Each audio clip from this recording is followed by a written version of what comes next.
Broadcast live. Coming to you live. We're live From the basement of an abandoned training facility where we talk about fighting, training, and events. It's the Fight Mixer Show on the Three Beards Podcast, where you can hear about all the local and world combat sports happenings. Get ready. It's time to gear up and square up because we're going live. And now, Broadcasting live. We will broadcast live with Craig, Chris, Austin, and Matt on the Fight Mixer Show.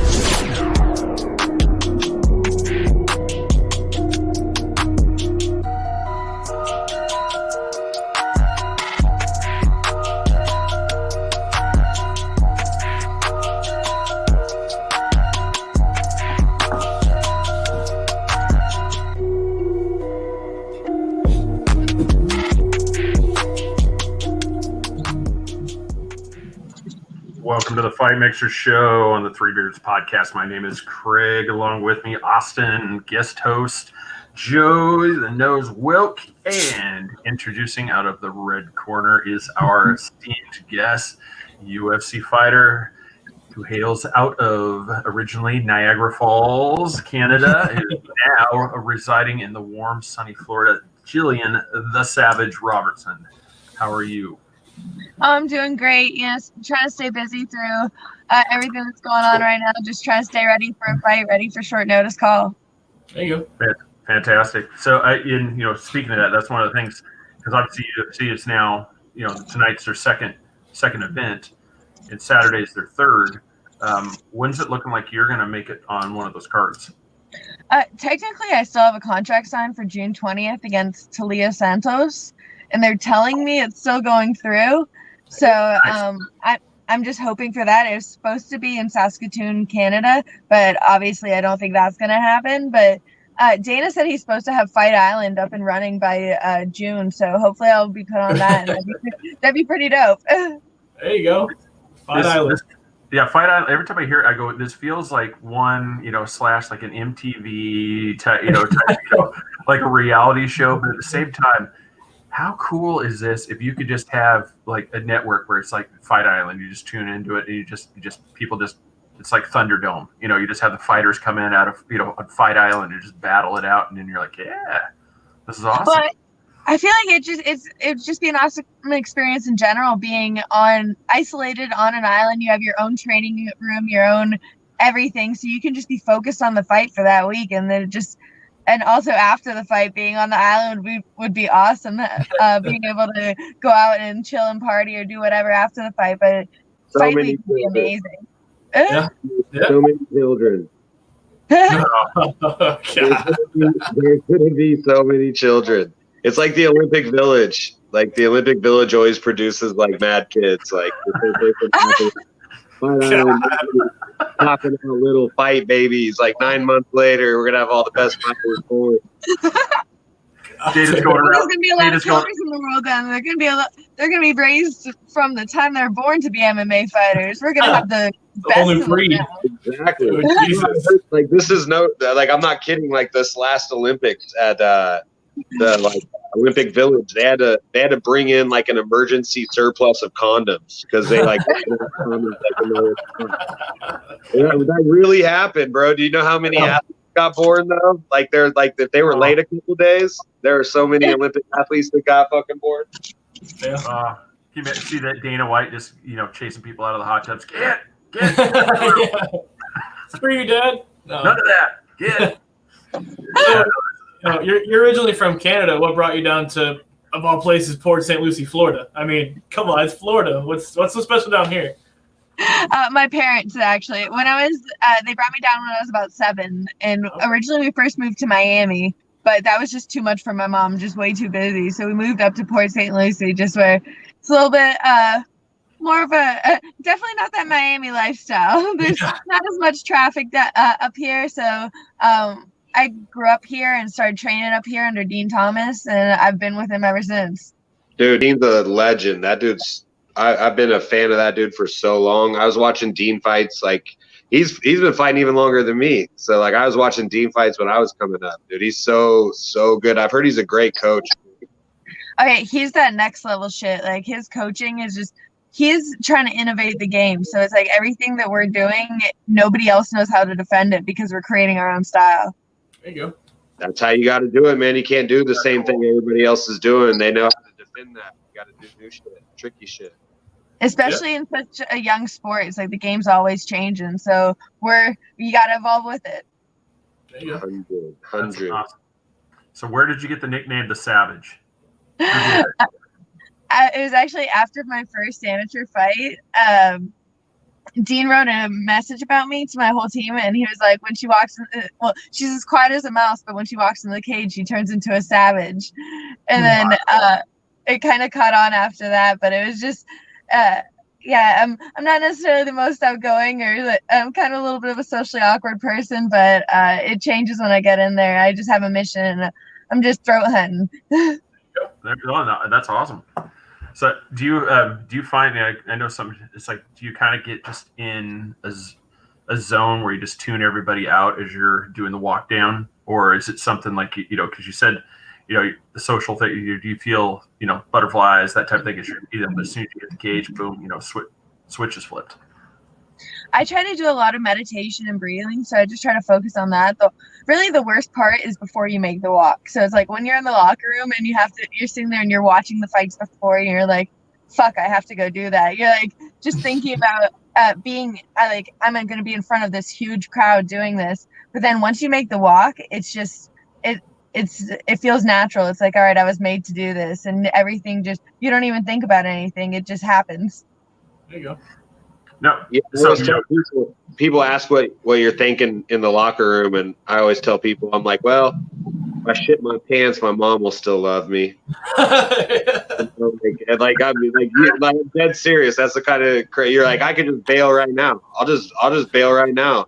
My mom will still love me. My friends won't respect me, but my mom will love me. I'll just fucking run out of here right now. And then like all of a sudden you're out there and you're like, all right, okay. It's the weirdest fucking shit.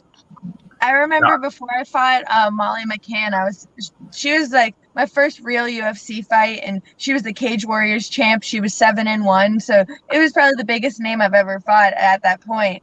And I was just so nervous for that fight, about to walk in the cage, and I was thinking, I'm like, Gillian, this is all you can do. I'm like, you didn't go to school for anything. Like, this is your main focus. Like, you got to do this. You got to make this walk. Like, you have to do it. And then that was probably one of my best performances ever. Go. That's awesome. I don't want to start anything, I mean, I kind of do, but I don't want to start anything. This UFC 249. Okay.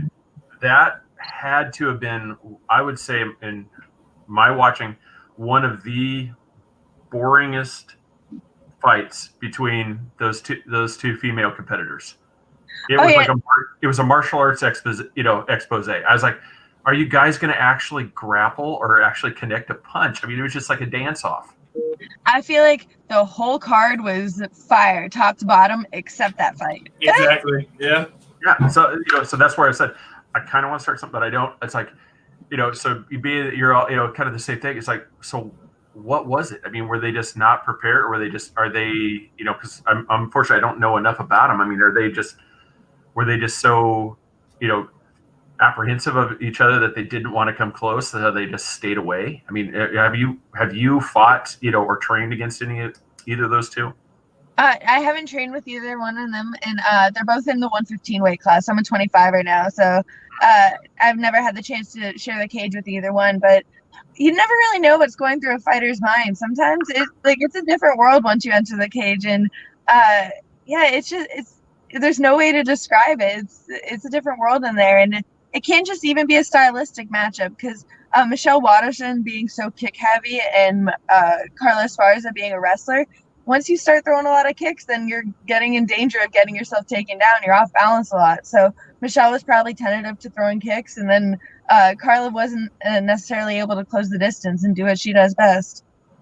Yeah, and that it showed completely. I mean, it was just like Waterson would throw a kick, and then you're like, okay, next. It's like, Yeah, pretty much.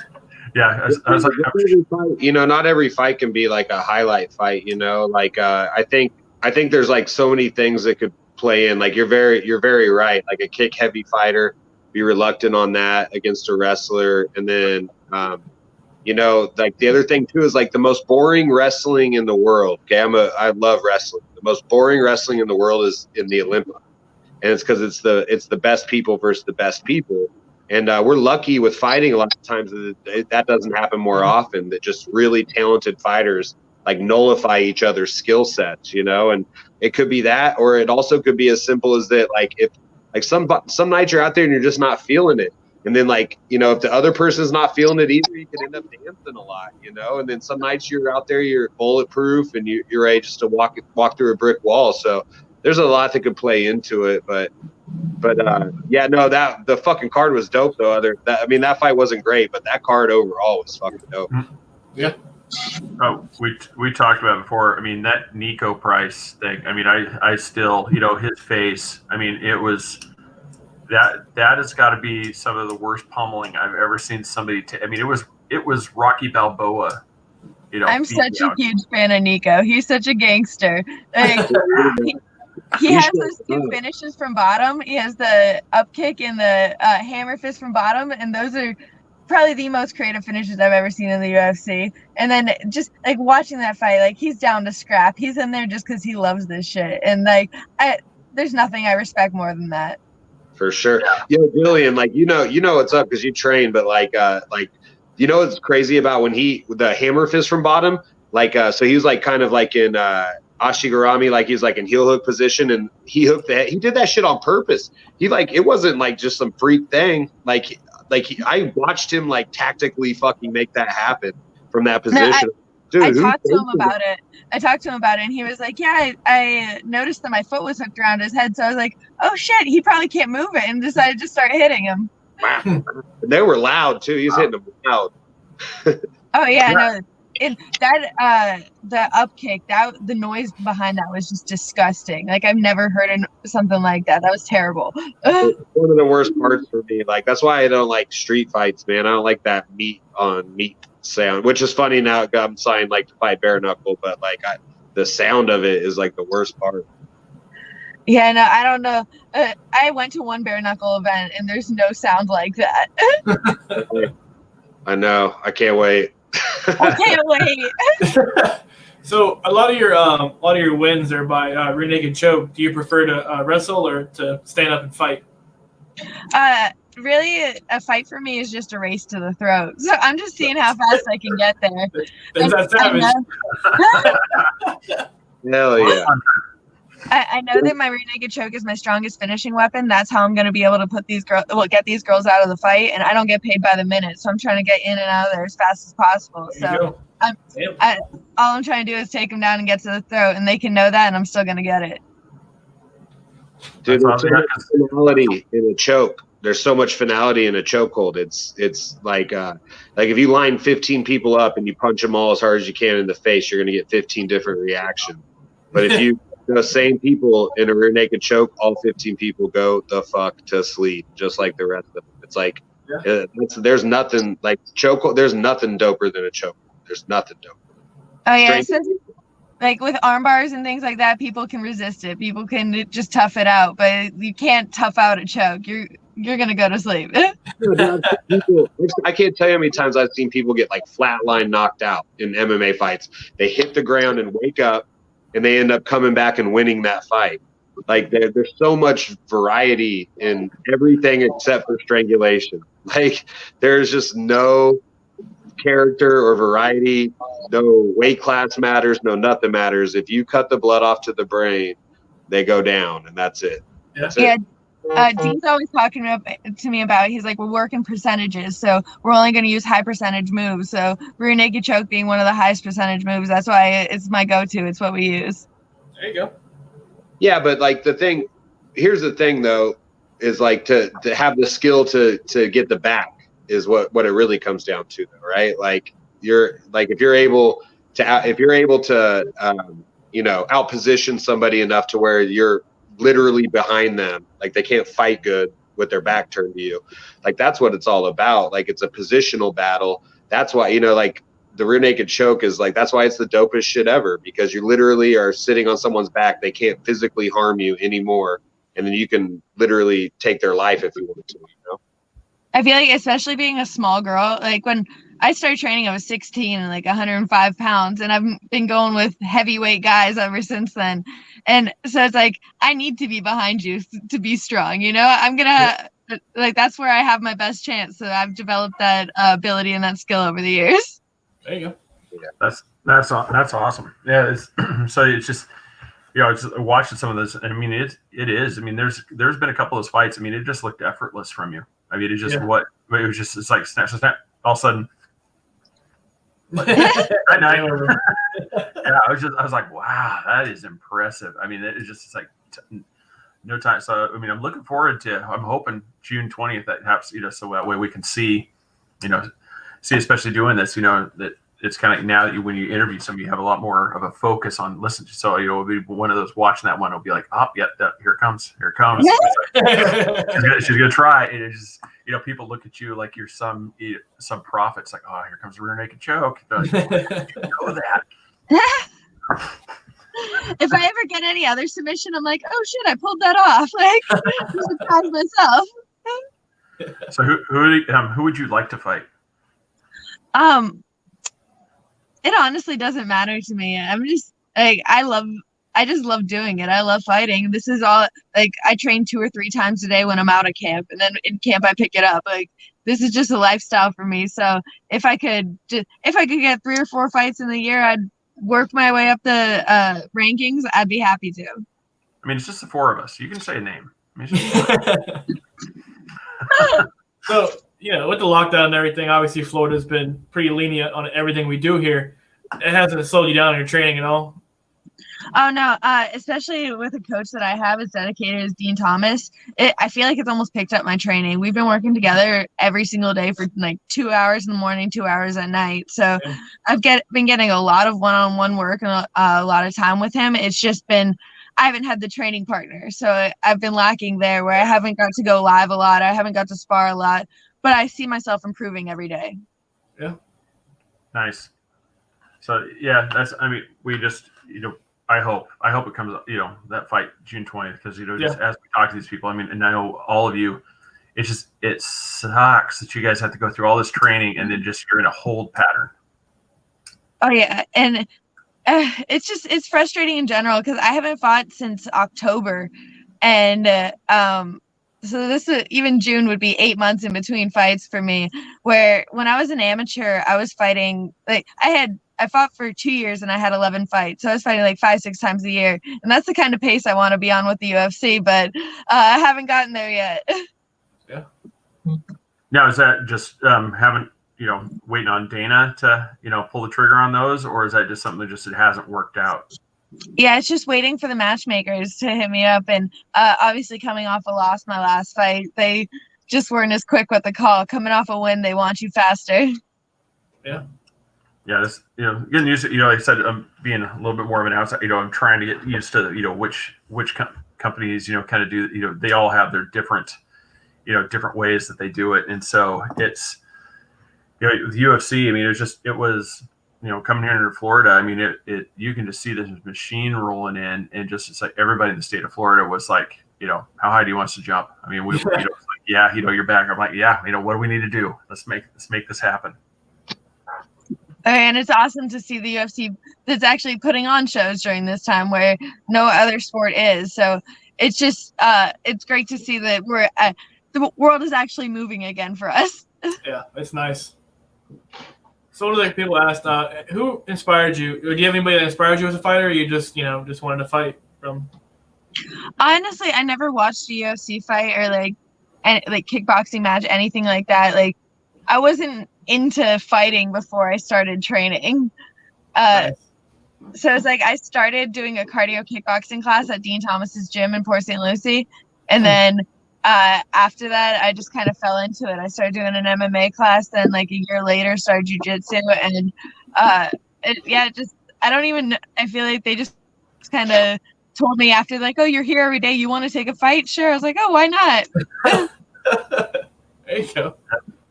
Well, I think you found your calling in jiu-jitsu. Yeah, for sure. I think you did. I think just 100%. Yeah. It's like I started with kickboxing a year before, but once I found jiu-jitsu, I just fell in love. What level are you right now? I'm a brown belt. Nice. Hey, congratulations. Yeah, Oh, thank you. it's one of those. It's cool. I got to experience it, as the line, when I was trained, did a couple of, but it's what a lot of people that don't do jiu-jitsu, they think it, from the outsider's perspective, you're watching everybody as you earn the belt, you're getting whacked, everybody's smacking you with the belts as you walk that line, and everybody's just, they look at it like, why do you do this? I'm like, oh no, it's an honor. It's an absolute honor to walk in there. It's like you want that. And I'm like, it seems weird, but it's like, no, you want that whole line of everybody smacking you with their belt, as a congratulations. Now they got me thinking though, why do we do that? I think it's probably everybody taking out their frustrations on how many times you rear naked choked them. Yeah, this is our opportunity. This is our opportunity to get back at her because she can't do anything because this is part of tradition. Yeah, exactly. So, we try to research our fighters, get to know you better. The first video that popped up on YouTube, looking your name up, you had an interview, I can't remember his name, and you were calling out Nate Diaz for who is the biggest, blazingest mofo.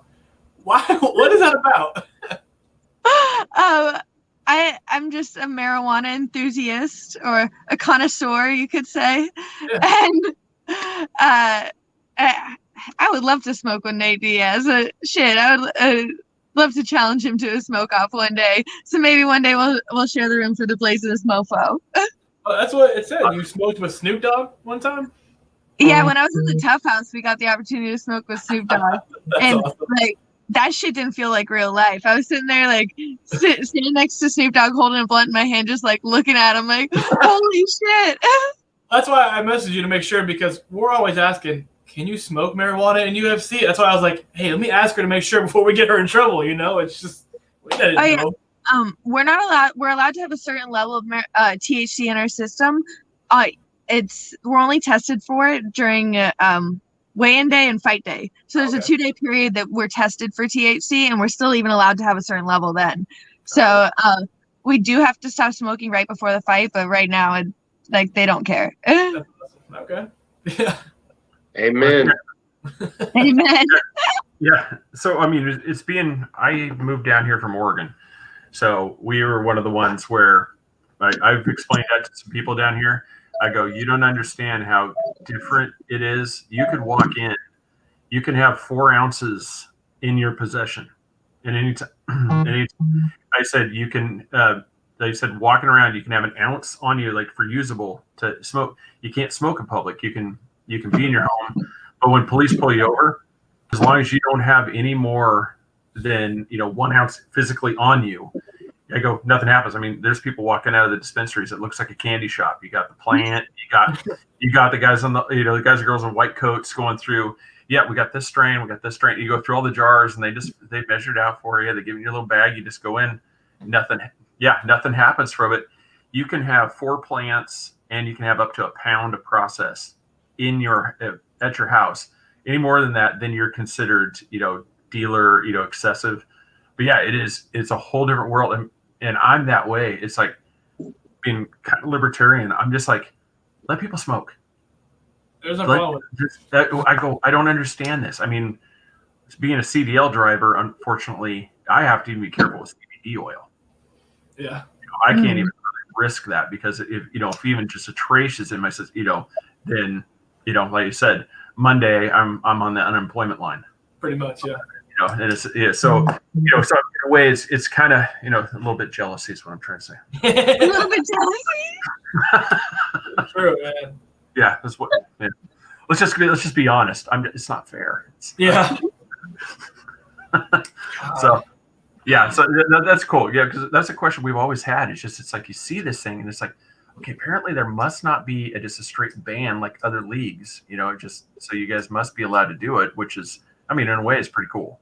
But they're lifting the shit in other sports, right? They're not the other sports are getting rid of it too, right? Yeah. NFL and starting to, but some of them are still, you get. I think NFL, still, still pops them. If they've got, it's. I want to say in the UFC, Kevin Gastelum just got popped for the second time for weed, But it's like literally, I stopped smoking 5 days out from a fight usually. And so it's like he had to be like smoking fight week or some shit like that to be able to fail. Day of weigh-in, probably. Yeah, you got a big joint rolled up, and you're smoking that right before the weigh-in, and Dana's over there like, oh, God, Jesus. Nate was smoking at the open workouts for the that fucking. was a CBD joint though. Oh, okay. Yeah, we're allowed to have CBD in our system on fight day, and it doesn't matter. But THC, we're only allowed to have a certain level. Well, I don't even know why the fuck it would matter. Like, I don't know, man. Yeah, let people do, man. Let people do whatever they want. They're giving us. Let the guy I'm fighting do heroin. I don't give a shit. It's like they're letting us use the medical property. They're letting us use the CBD, but they're not letting us use the THC. So they're pretty much like, yeah, we just don't want you to get high. That makes sense. Right. But they're making it like. I mean, if Kelvin Gastelum's watching, because he could whip my ass, I'm sorry, but what the fuck are you doing, dude? Just like, what do you need? 24 hours probably to get your levels down, maybe 48 to get your levels down enough. Like, just fucking. Especially if you're cutting weight, it's like I go through like 2 gallons of water and I'm sweating so much. It's going right through my system. But that motherfucker had to just smoke. That's the thing. He must have just smoked like the night before, like, fuck it. Yeah. Yeah. Welcome to Pot Talk with Gillian Robertson. This is awesome. It works, man. Hey, that's one of your sponsors too, so that's why, Yeah, shout out Vatican. Yeah, there you go. Oh, definitely, yeah. But So go ahead. Awesome. Well, obviously your specialty is rear naked choke. What are you focusing on right now and training for the future and stuff? I just work on everything every day. Work on stand-up, wrestling, jiu-jitsu, just trying to make myself a well-rounded mixed martial artist. I just want to be the best in the world at this. So I'm trying to get better in every area every single day. There you go. Yep, we got a comment. People are saying, you're really cute. So the audience is there. I mean, man, I barely noticed. That's cool. I barely noticed. Look again. Yeah, they're right. No, it's like before we get too much off the pot. The other thing that was crazy about Oregon. The town I came from area was Bend, Oregon, and there are more dispensaries than fast food joints. Yeah, so you could, a good town.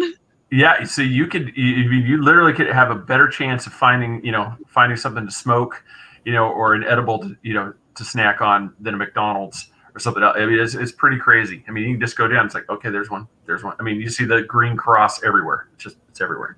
Hey, I'm gonna need one with the other, right? Like, I need my fast food with my dispensary. Okay. Don't be closing Dairy Queen when I fucking had some edibles in my. Just put them next door to each other. Exactly. Well, the Girl Scouts, there's been some Girl Scouts that have capitalized on it. They'll go and they'll set up a table right by the dispensary. Why not? Come to think of it, that's probably why the UFC does that shit. Because Gaslam's missed weight a bunch of times too. And they're probably like, "Yo, I don't think they can get high and eat too much food. You got weigh-ins coming up." Fucking just.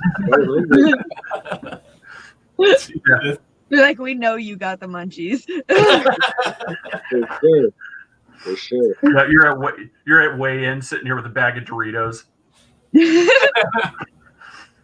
Yeah. So I mean, I forgot you said you were a part of Ultimate Fighter 26, right? How was that, Bill, on the show and stuff?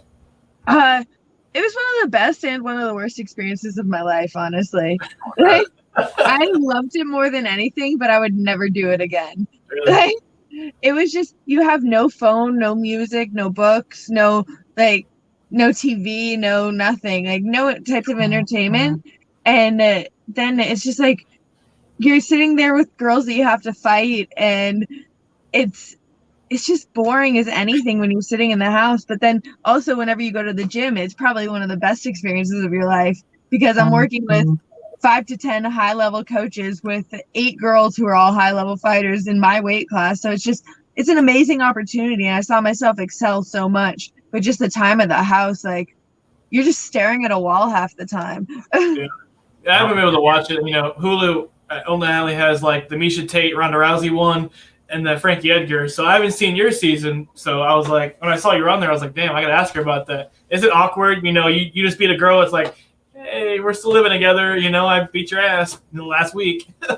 It's just not like, I feel like especially in my season, all the girls were very mature and everybody like there was no real drama in the house at all. But yeah, it was a great opportunity mixed with a lot of boredom. But Justin Gaethje was actually my coach on that, so see him fight this week and perform, that was fucking dope. How surprised was everybody about that? I was surprised that Ferguson got that rocked. I wasn't. I honestly, Really? I called Gaethje winning it, but the fact that Ferguson just kept walking forward like a zombie, that's what impressed me. I was like, Gaethje was throwing bombs and landing them, and Ferguson just kept walking forward. I agree. The most surprising thing for me was the damage Ferguson took, but like, so I watched, on Fight Pass, they have like a featured fighter that you can, and they'll just play all their fights. So I, like a few days before that, I watched literally every Tony Ferguson fight from Ultimate Fighter all the way through his UFC career. And repeatedly, I just saw him, like, don't get me wrong, he's a fucking monster. Like, nobody's done like that, like his win streak and everything he's done. But the styles make fights, and he's he's aggressive on the over-aggressive side of over-aggressiveness. You know, he just like, he breaks people and he stays right in their face and takes their shots. But like certain people you can do that with, and I just was like, dude, Gaethje's gonna touch him. Like I just felt that.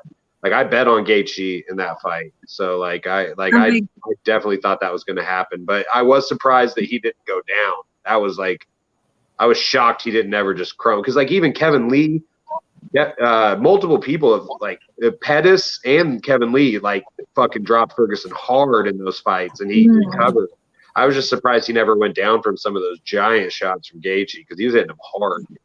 That's exactly what I thought. And then, like you said, Tony almost relies on breaking people, just being able to walk forward and just break their mentality. But Gaethje's one motherfucker that you're never going to be able to do that to. Like, he just loves this shit. He loves being in there, and he's determined. You have to like stop his heart to make him stop walking forward. No, that was great. Did you guys see with him and Whitman in the corner, that video that's everywhere where he's all fucking happy and smiling? Whitman's like, yeah, you remember you got this comfortable 2 times? He's like, yeah, I got finished both times. He's like, fucking focus. Let's go win this fight. It was just cracking me up because Gaethje looked like a little kid. He was so happy. He was like smiling in the middle of like a war 4 rounds in. Like, I had the opportunity to work with Trevor Whitman when I was in the Tough House, and I've got so much love for that guy. Like, he could tell you could walk through a brick wall and you'd believe him. Like, he just is so much positivity, so much good vibes, and makes you believe in yourself. I had him in my corner for my fight in the Tough House, and it was an amazing experience. That's awesome. Now, it's kind of that. So, is he going to be the next? I mean, is this one versus Khabib? Is that going to happen? I think that Justin's the answer to Khabib. I've said that for a while now. Like we were talking earlier, styles make fights, and stylistically, I feel like Justin's probably the worst matchup for Khabib, where it's like he's gonna be hard to take down. He's wrestled since he was 4 years old, and he's gonna keep walking forward and give him a tough time. Nice. And then I don't know if anybody's. I was going to ask you, kind of this type of thing. Like you said, you just coming off of a loss. I couldn't believe all the people that were immediately calling Ferguson trash.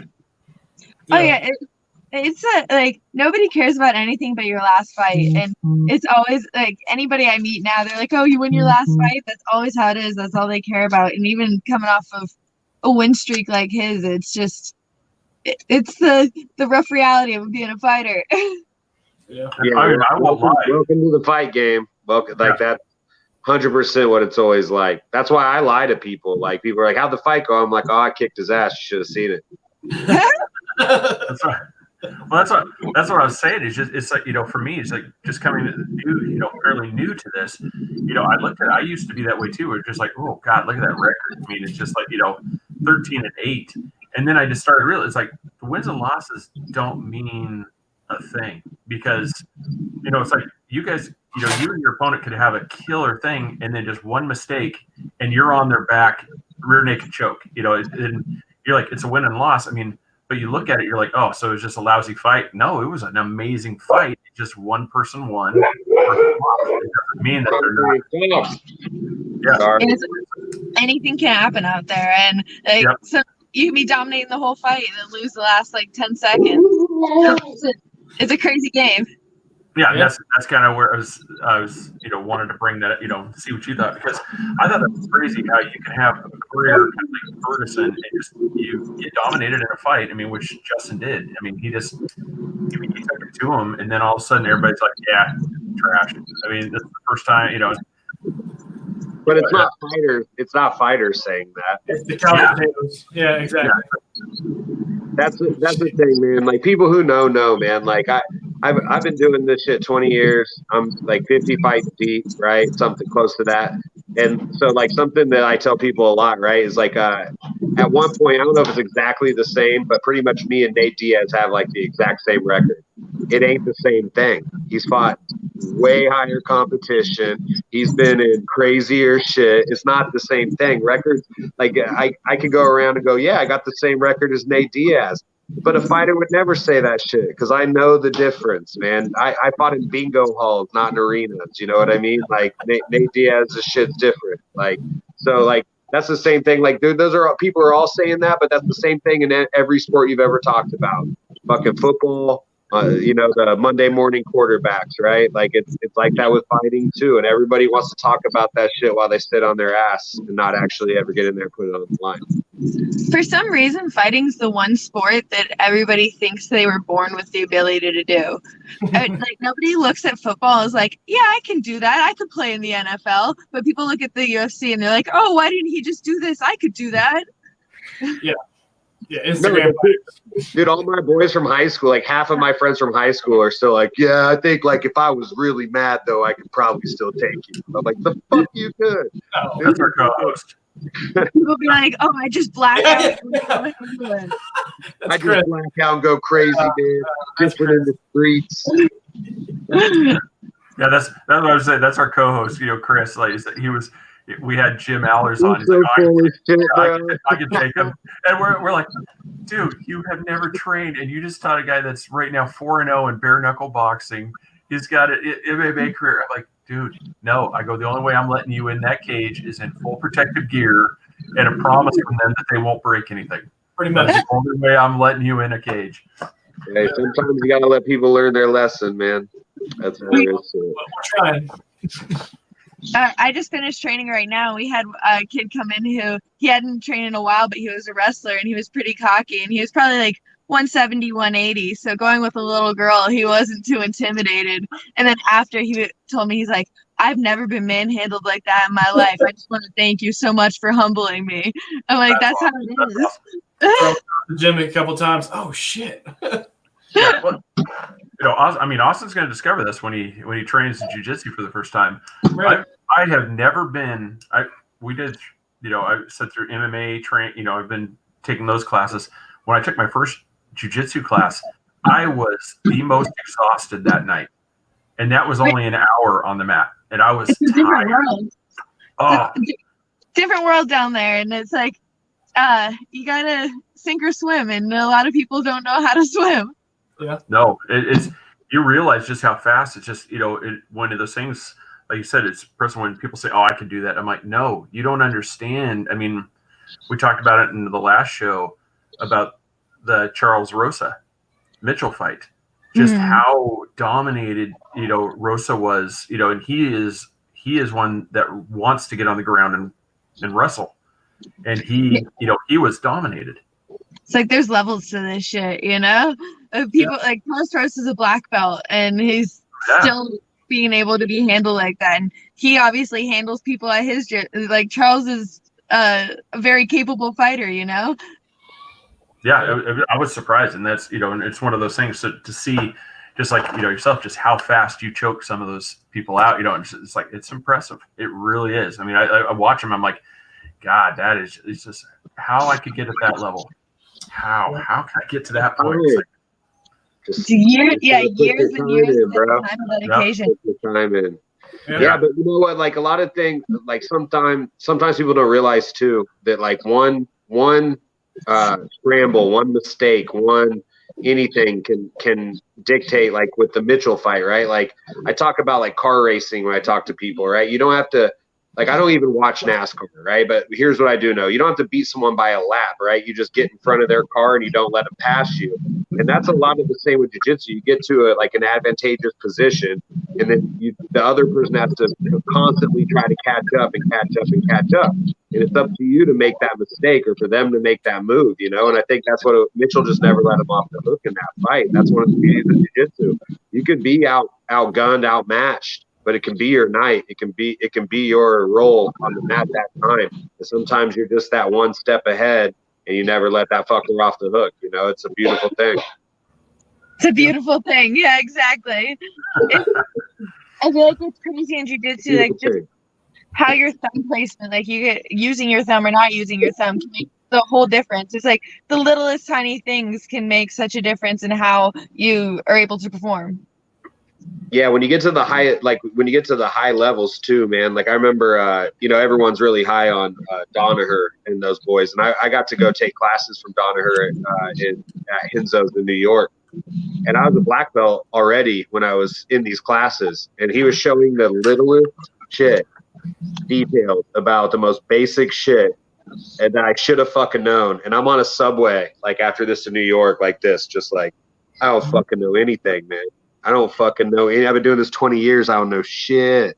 Like it's like that, man. There's just like there. Once you think you have something figured out, you're just barely getting started. I've never had the pleasure of working with Danaher, but I'm a huge fan of his and his teaching. Like I've bought a few of his DVDs. I'm a huge fan of his teaching styles because I feel like it is the little things that matter, and that's what's makes me like. I don't necessarily feel like I'm athletic or like I'm the fastest or strongest girl, but I'm gonna out technique you every single day. There you go. Oh, it shows. It shows. I watched those videos. No, it shows. I said I was impressed. I was just like, man. I mean, just like I said, it's like not to keep puppy. I was just like, there was a couple of those fights. I mean, it would look effortless. I mean, it was just like quickly, it's like that water flow. You're just right around the bed and you had him out. Yeah, thank you so much. Yeah, it was cool. So hey, before we wrap up here, it says I need you to plug yourself. Do you have some gear? Do you have a gym? You want to put trainers? I mean, the floor is yours. Well, shout out to Hanato Tavares, Jensen Beach location, and Dan Donaldson for letting me use their gyms in their garage all quarantine long, and Dean Thomas for always being there for me. Like he's put in so many hours with me that like I didn't even realize who I was working with at first, but he's a legend, and I'm just thankful for all the time I get with him. And then if you want to follow me on Instagram and Twitter at savage_UFC, that'd be dope.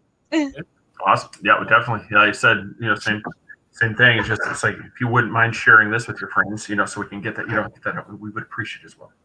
Of course. Happy early birthday to Shameless plug. Shameless. Yeah. No, but really, Gillian, I want to thank you very much for taking the time to come on, spend time with us. That's really awesome. And you know what? I wish you the best in this upcoming bout. Please. Yeah, please stay in touch. I mean, we tell a lot of people this, and we are serious. At any point you want to come in, just message us, and we'll bring you on the show. Yep. Oh, thank you so much. It was a pleasure talking to you guys tonight. Yeah, well, thank you thanks again, and we definitely look forward to hearing from you. Like I said, we'll get you this link, of the show as soon as it's up, so that way we can get this out to you. But have a great night. Good luck with the training, and we will be looking forward to hopefully seeing you June 20th on the mat, waiting for that rear naked choke. Yeah. Your opponent's ready. I'll be ready to get my hand raised. I don't think she's ready. I don't think she's going to think she is, but I don't think she's ready. So have a great night. All right. So this episode has been brought to you by Brat's Beard Care, bratsbeardcare.com, promo code 3beards. Check him out. Go to there. Make sure you put capital B in there, just like it shows there. Yep. He sent Joe the sample pack, and we say it all the time. I mean, obviously it sounds like we're going to do the plug. Joe is a non-paid testimonial. How would you say that product works, sir? Man, exactly what I said the first time we talked about it. Like I get a lot. I have a lot of different beards and balms and stuff, or not oils and balms and everything. I've always had a beard, and man, a lot of them are just too strong, or I think are like off-putting to females. And at the end of the day, like, why are you trying to smell good, right? Like, I'm not trying to smell good for you guys. I'm trying to smell good for Jillian. So like these are they're like, I really like about brats is it's subtle. It's they work really good, but it's just not like in my face, because like it's on my beard, right? Like I have this one from another company that literally like it just smells like a gasoline fire when I'm wearing it around in my own nose, So like that's why I love the key lime one. And like you said, I'm not paid, so I don't have any reason to like say any of this other than like I really actually like it and I use it. So like that, shout out, especially like I said, that key lime one seems to be a winner. Oh yeah. Yeah, like you said, that's the bottle I have, right? Just sitting right in front of me. It's like go through that and the apple butter, the two blends that I really prefer. Austin's, they discontinued just because he overused it. He had a limited quantity, and Austin just burned through the supply. I'm a Florida boy, man. So anything with Island Breeze, Island anything, I love it. And of course, it sold out. So he can make another one. It's all right. I got that bottle. So hopefully soon. Nanny Cakes, Nancy Burke. Check her out. Call her 407-923-2898. She's in the Central Florida area. Nanny Cakes 407 on Facebook. Mention Three Beards. You're gonna get 15% off that cake. For weddings, birthdays. Check her out. Amazing cake, great cupcakes. Really can get in the Central Florida area. Outside of that, like I said, it's it's gonna be I'm sure she could do it, but it's not her normal thing. But Joe, once again, sir, I really want to appreciate you coming on at short notice, helping us out, as always. Yeah, all day, man. Oh, look at that. Look at that smiling face. Look at that squad. Look at that squad.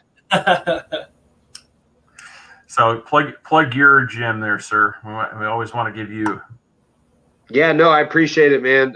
Combative Sports Center, Manhattan, Kansas. There's the website, cscmhk.com. I'm on Instagram, Joe Knows MMA, like my nose. And then, man, you know what? Let me plug you guys. Thanks for having me on and giving me a platform just to be able to talk. And I enjoy the show, but like it's more fun from this seat. You know what I mean? So like, thanks for having me, guys. I really appreciate you. It's great. Like I said, it's been in the last couple of months. I mean, I have to say, 100. We're talking thousands of % more of knowledge that I've gotten about MMA from having you guys and these other fighters on. Because before it was just, like I said, you see somebody's record, you're like, oh God, that's terrible. They'd have 8 losses. Well, now, listening to you, I've actually seen some of the people. I'm like, you brought up that term, the Instagram fighter. I was just, it's just stuff like that's in my head now. And I'm learning so much more where I'm just like, this is cool. And every time we have somebody on, Jillian, having you guys on, helping us. Now it's not us just scrambling, trying to find a question. Now it's like we can learn and have a great conversation. That's one of the best parts about all this, man. You never have to fight to be knowledgeable. You know what I mean? And I tell people this a lot. Like my mom will be like, hey, did you see that fight last weekend? Guy who went to mount, he turned his back, he got his hooks in and did a rear naked choke. My mom's never trained or is ever going to train, but through this process of like everything, she's educated on fighting, And so I love that. And I think it's dope that you guys are taking the time to have people on and show love to what I think is the best sport in the world, Well, that's just it. It's just like I said, we want to give you guys a platform because, it helps you guys. I mean, like I said, if we can if we even get one person that walks through the door and say, hey, I saw you, where do I sign up? Then, I'm actually going to be ecstatic that we're like, dude, we got him somebody to come into the gym. That is awesome. That's what I want. I want somebody to come into Manhattan, Kansas right now, walk into your door and say, hey, I saw you on YouTube. I saw you on Facebook, sign me up. 100%, man. I appreciate the love, guys. And you know me, man, you know the deal. I never say no. Just hit me up if you need somebody. I want to bring you on, but from looking at your Instagram, I don't know how I haven't followed you before.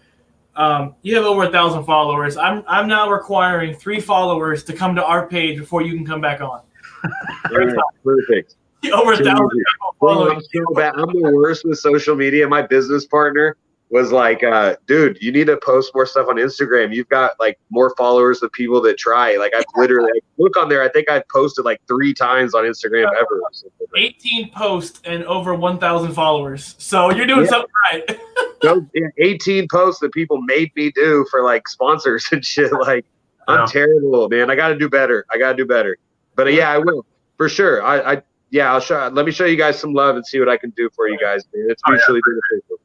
Because it's one we've been saying, really want to start focus on it. It's like it literally takes 5 seconds to hit like, hit share. It's like if we can get this out to more people, please hit like and share. Send this to your friends. Send this because you never know. I mean, it's just you may have that person that lives in Manhattan, Kansas, that's thinking about it, and now you're going to be able to help out Joe. It's all a cycle. It's going to help everybody out. I mean, you're going to have somebody that's going to potentially walk in that area, is going to be able to train with Gillian. It's going to, you're going to have where they may not have known about it until now, but that's just because a friend of a friend of a friend. Dude, I'm trying to train with Gillian. What's up? I bet. Yeah, man, in the most respectful way possible. Why you got to put me out there like that? I was talking jiu-jitsu. I'm not sure what you were talking about. Jeez. Yeah, no, it's one of those. Well, it's like, especially when you have somebody of that caliber, it's like, why wouldn't you? I've always done that. It's like, I want to fight the black belts. I don't want to fight the white belts. Yeah. I learn more. I mean, when we were training, it's like, I wanted to fight Master K at Outlaw Martial Arts. I wanted to train against him because white belts, I mean, they know just as much as I do. Yeah, for sure. You got to train with the best, man. That's how you get good. Yeah. Well, check it. Like I said, YouTube, like, share, subscribe, hit that notification bell. We're on Instagram. We're on Twitter. Follow us, please. Help us spread that word, get people's out. And then same way with Facebook, like, share, get these to people so we can get the different fighters that we have out, get their name out, get them some love.